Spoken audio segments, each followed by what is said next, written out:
Welcome to today's Explainer. Today we're unpacking a massive, really complex modern exodus that is literally reshaping an entire nation. We're talking about the dual-natured phenomenon of Nepal's brain drain. Every single year, hundreds of thousands of Nepalese citizens leave their home country, seeking better opportunities abroad. But is this a tragic loss of human capital, or is it a vital economic lifeline? Well, today we're going to explore exactly how this migration is transforming Nepal from the inside out.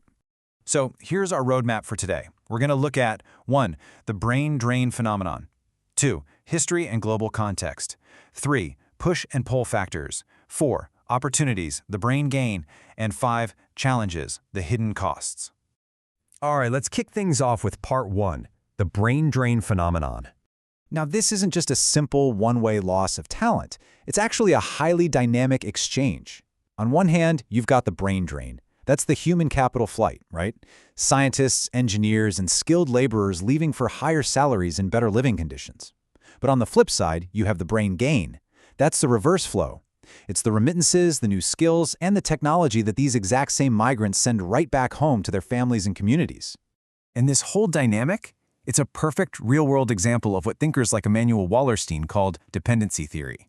It basically shows how global capitalism creates this massive magnetic pole. The wealthy, developed, core nations attract resources and top talent, while developing periphery nations like Nepal become trapped in a dependent relationship. Nepal essentially relies on that core for its economy and job opportunities, which, kind of traps their skilled human resources in this global framework. And the sheer scale of this is just staggering.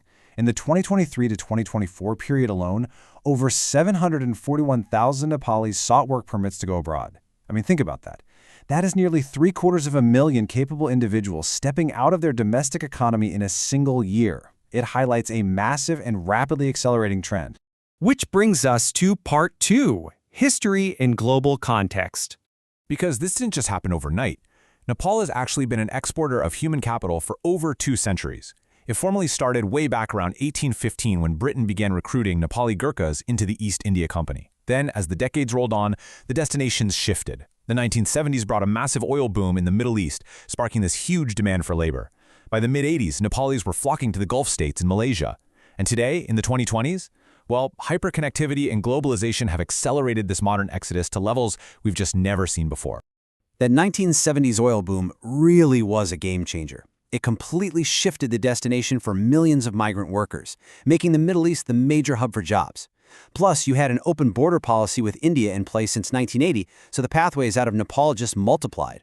It pulled rural citizens toward the towering skyscrapers and booming economies that they were suddenly seeing everywhere through globalized media. Let's move on to part 3, push and pull factors. So why exactly are so many people leaving right now? Well, it all comes down to a really powerful push and pull. In migration theory, we look at the push factors driving people away and the attractive pull factors drawing them to a new place. Let's break that contrast down. The push factors back home are intense. You've got over 20% of the population living below the poverty line. There's severe political instability. 13 prime ministers in just 15 years. Plus, there's a distinct lack of funding and infrastructure for professional research, which pushes the top academic talent out.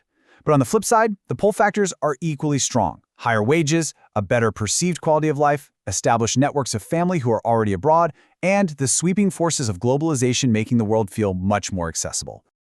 And where are they actually going? Well, the Gulf states are taking the absolute lion's share of this workforce. For that 2023 to 2024 period, the United Arab Emirates was the top choice at 26%, followed closely by Saudi Arabia at 19%, Qatar at roughly 18%, and Malaysia at 14%. These nations are relying heavily on Nepali labor to build and maintain their rapidly expanding economies. The cumulative effect of all this is wild.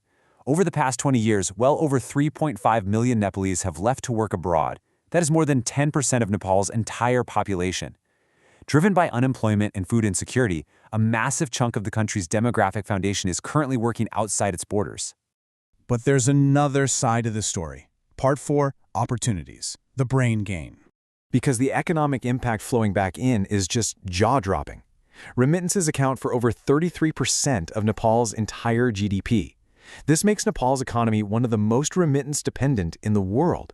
The money isn't just a nice bonus. It is literally the fundamental economic engine keeping the country afloat. This cash inflow is the real power of the brain gain. I mean, it literally slashed the national poverty rate down from a staggering 90% in 1995 to under 50% in 2023. These remittances go far beyond basic survival. They fund education for the kids left behind, they pay for healthcare, and they even promote local innovation as returning migrants bring back new skills and technological know-how. And it's an incredibly resilient lifeline. Even during the 2008 global financial crisis, when a lot of other nations were seeing their economies tank, remittances to Nepal stayed highly resilient, contributing roughly 25% to the GDP that year, and securing basic human needs like food and shelter for countless families. Of course, there is a serious catch. Part 5. Challenges. The hidden costs. When you look at who is actually leaving, the true nature of this brain drain becomes crystal clear. Nearly 72% of labor approvals are for skilled workers. So this isn't just surplus unskilled labor heading out. Actually, it's Nepal actively draining its country of its most capable, educated, and necessary talent. This severely impacts critical domestic sectors. Get this, over 55% of Nepali engineers have relocated abroad for better prospects. And it's not just engineering. Nearly 10% of Nepal's IT graduates leave every single year. This leaves domestic technology, healthcare, and infrastructure sectors totally starved for the very talent they need to actually develop the country. But beyond the macroeconomic numbers, the human cost here is immense. A lot of these workers are pushed into what are known as 3D jobs: dirty, dangerous, and degrading. In destination countries, Nepalese migrants often face exploitative labor practices, extreme heat in desert environments, forced overtime, and some really severe mental health challenges. And there's a really dark reality to this reliance. Nepalese workers often face massive wage disparities, getting paid drastically less than citizens of the host countries or even migrants from developed nations. Reports show a Nepalese construction worker in the Gulf might earn just $125 to $200 a month, which is accepted primarily because they represent incredibly cheap labor. So ultimately, while these remittances solve immediate poverty, they create a really dangerous long-term dependency trap. The mass exodus causes severe labor shortages at home.